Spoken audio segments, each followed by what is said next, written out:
I've been chasing this music dream for over 15 years, right? In England, it's a nice country in certain ways, but a lot of the things there is dumbed down to a level where I always thought I was above it. You gotta believe in yourself, you gotta work hard. Sometimes people are gonna overlook you.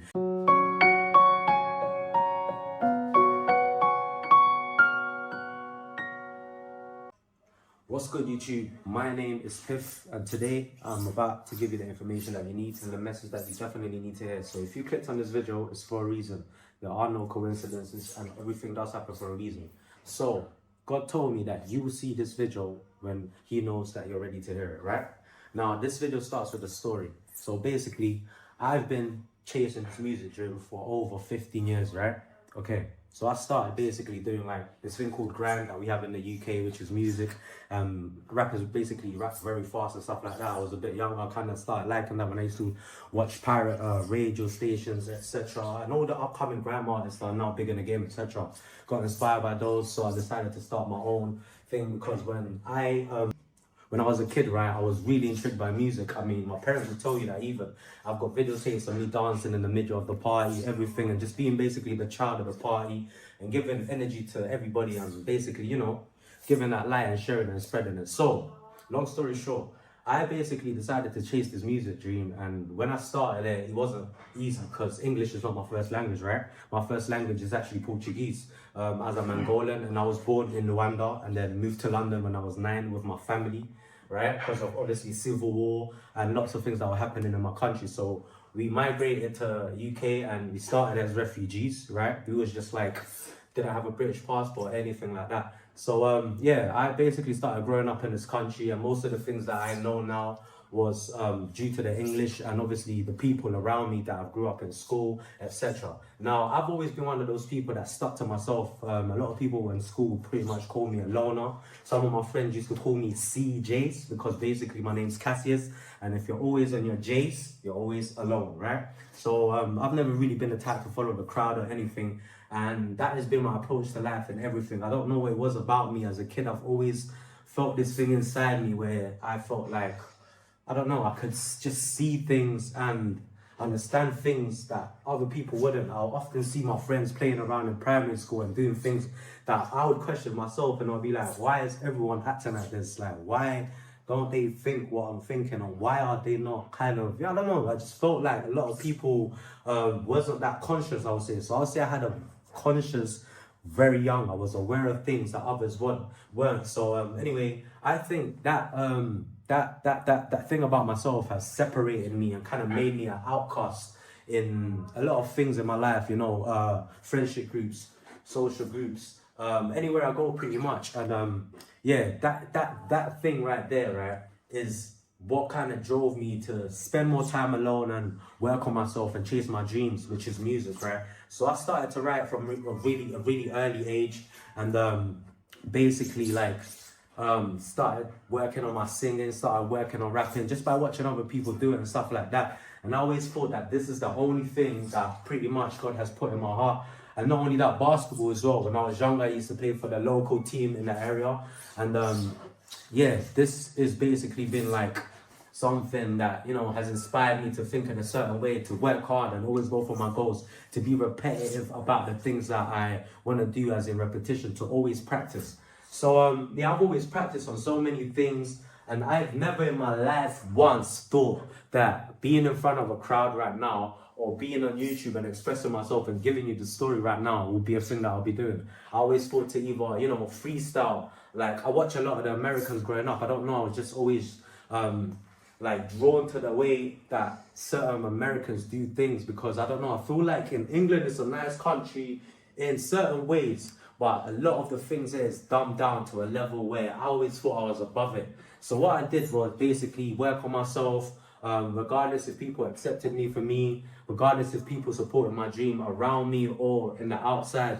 I've also tried to reach a lot of places like, you know, radio. I tried to go on certain YouTube channels. I tried asking certain people to support me and help me get to the level that I want to be in, but that's never been the case for me. So what I did instead is keep working. I never really gave up, right? And there was this time in my life where I wasn't really like a guy that would talk about God or anything like that.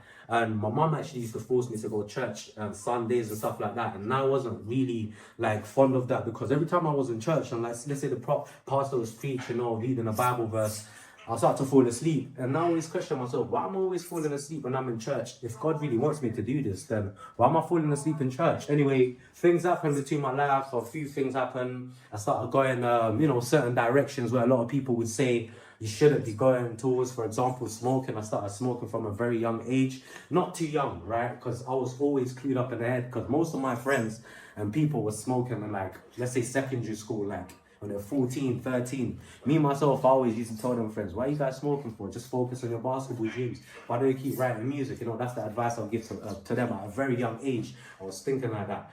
So I never really took that path until I turned around 18 years old. And that's basically when I realized that, you know what, you're not going to make it as a basketball player. Simply because the fact that I would say I was very determined personally. But this experience that I had when I was in I would say under 18s, right? I played basketball for a team called the Haringey Warriors, and it's basically like a borough, and I was part of them. So when we started under 16, I was like a starting five, and I was like being praised by all of my friends. They liked the way I do things, they liked the way I played. A lot of people were like, supporting me and kind of telling me, come play for the team. But when we got to under 18, we got this coach, right? I think his name was Martin, right? Martin, if you're hearing this, I'm sorry, but this is the truth. I have to express it to the people. This coach came in and then he sat me down on the bench for a whole season. And I was a bit confused. I was like, why am I being sat on the bench? And then all my friends, like, are just, they're playing the game time. And I thought I was a star player. The only reason I came there is because I felt the love when I was a bit younger, like under 16. But when we came under 18, I was like 17. I was like, why is my coach always constantly putting me on the bench? Even though when it was practice, I would take the shots, I'll keep scoring, and they'll just say, they'll call me shower man. They'll be like, yo, you're shower man, you're always scoring, you're sick, how do you shoot, how do you jump so high, etc.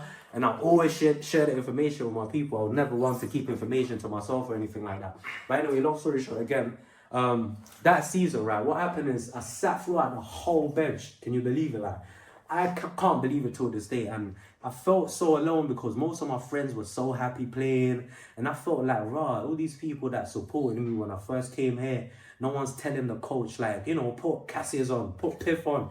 My name wasn't Piff at the time. They used to call me Cass. And I didn't know how to express myself and how I feel like I do now and be like, coach, why are you not putting me on, right? So I just kept basically sitting on the bench and just thinking, you know what, when it's my time, and like have respect for your elders. I felt like the coach knew what he was doing. But looking back at the situation now from hindsight, I would say that situation kind of was a bit unfair, because I don't know what it was about me or what made that coach to sit me down. Until this day, I don't have any answers. But yeah, so it came to the end of the season, right?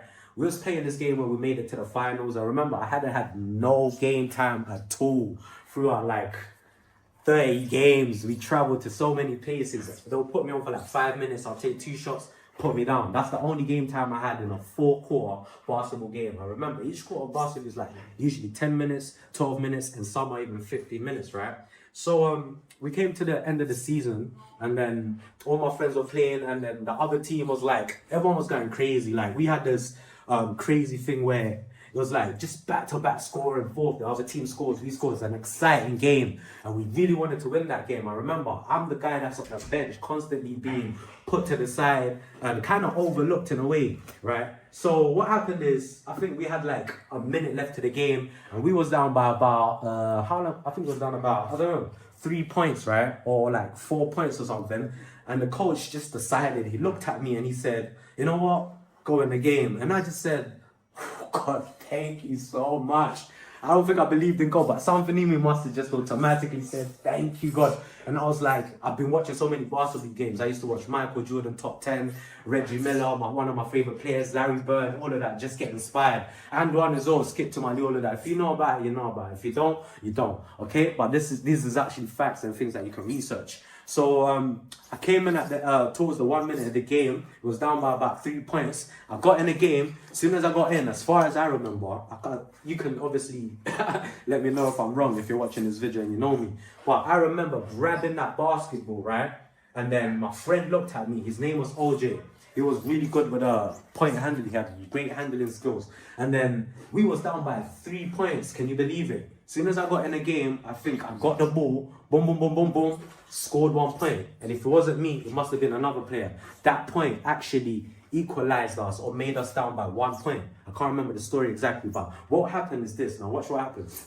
So you have like 20 seconds for the game. We're all the way on this side of the court, past the halfway line. I'm running around trying to get away from the player, you know, that's guarding because it's a full court press now. It's crunch time, running around. Fred OJ somehow gets the ball to me all the way on the other side. I grab this ball. I think I just boom, down, boom, boom, boom. I just remember looking up like couple seconds before the halfway line. I threw the ball up. The ball went up. I just looked at the whole bench. Everyone's like, and then guess what? The ball goes in.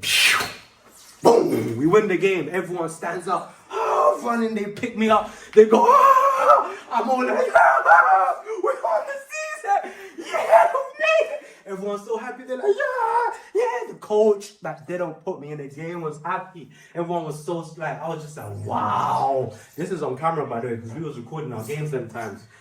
Yeah, I scored a winning point for the game. The whole team was happy. And what I would say about that story is it built something in me. I have many more stories like this that from a young age, you know, where things like this happen for me. I'll call them supernatural events because truly, I don't know, I just always had this thing in me that I could be doing something and be big, like, I don't know, man.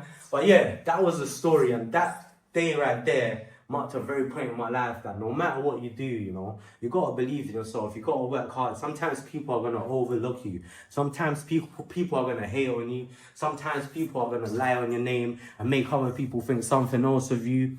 Cause I really still don't understand why my coaches sit me down for the whole time when I was in, you know, under 18s and trying to make it to the NBA, I would say, because I was so focused. I used to do research on like how to go to the United States and play college basketball at a time when most of my friends didn't even have that information. I found this company called First Point USA, and what they'll do is they'll come to your games and basically, you know, I mean, you would go to your games, record and send them a tape, and then they'll send it to colleges in the States, and if you had good grades, then potentially they'll give you a scholarship. So I started searching for that. I gave most of my friends that information, and a lot of them went to use that information and obviously go on to the States and play basketball. There was a lot taller than me. I'm only about 5'9", 5'10". A lot of them were like 6'3", minimum 6'5", 6'6". Even had 7-foot friends. But yeah, it's not about that. I'm just saying that, you know, you gotta believe in yourself no matter what, and especially when everyone goes against you, especially when people don't want to recognize and give you your props. You know, you gotta always believe in yourself, because trust me, your time will always come. Like, your moment will come regardless. Like, everybody gets their moment. A lot of people will say that life is unfair, but I don't believe in that. Like, regardless of what happens, like, look at me, I'm still going with my music. I've never given up. Like, regardless, I'm here on YouTube even speaking to you guys, because I feel like the way I've worked on myself to write my music, and so over the 15 years plus 20 years I've been working on it, has just kind of increased my IQ in my creativity, my ability, and through music I've actually been able to express myself more with the people. Now I'm able to talk in front of the camera fast through all the work that I did in the past. All the freestyling I used to do with my friends in the car from a very young age, when most people in England was not even thinking about freestyling. I'm telling you this right now. Like, I grew up seeing a lot of things in different places. A lot of people will probably think that I don't deserve the things that I do, but guess what? I've been working hard non-stop ever since the day I found, like, you know, music. Ever since the day I started listening to UK music on the radio, on the pirate radio stations, I'm watching all these great artists become inspirational to me, and I would, you know, often make sure that I learn from them and can create my own path, because I've always tried to do things like other people, but it just wasn't like coming out like them. It was always coming out like myself. That's when I started to realize, and that is when I knew that I was different, you know? I was just like a different type of person. And yeah, man. So what I want to leave you with today, and why I shared that story, I actually didn't know I was going to share that with you, but I said before I started this video, let me say a prayer. This is something I'm going to start implementing into my videos, because someone on YouTube told me to keep God first. Not told me, but they told me, you know what? Most times we want to put ourselves out there and, you know, take all the credit and kind of make ourselves seem like we're bigger than life. And I don't feel like that, but sometimes I might come across like that. So I decided to start praying before I deliver my videos, and ask God to guide me in what I should say, and obviously put the right people in my path that need to hear what I've got to say. So my story is to basically believe in yourself no matter what, and always work for the things you do. Because I mean, I might not be like a very well-known UK rapper or anybody give me the props that I think I deserve, but guess what? Now I'm able to speak in front of a camera calmly, confidently, give you stories, be fluent with it, and obviously inspire. Because I know I'm inspiring somebody. Somebody's hearing my story. They're going to change their life with it. They're going to get the confidence to come and speak about things that we often keep inside and not sharing with others. And that is basically what's made me to come here and share this video today. And I feel like if you're seeing this, then God wanted you to see this video, and it's for a true purpose, right? So what I want to say is, believe in yourself. Keep God first. Keep God first. Keep God first. Believe in yourself. And I'll see you soon. Believe in London as well. Thank you for your time. My name is Pep.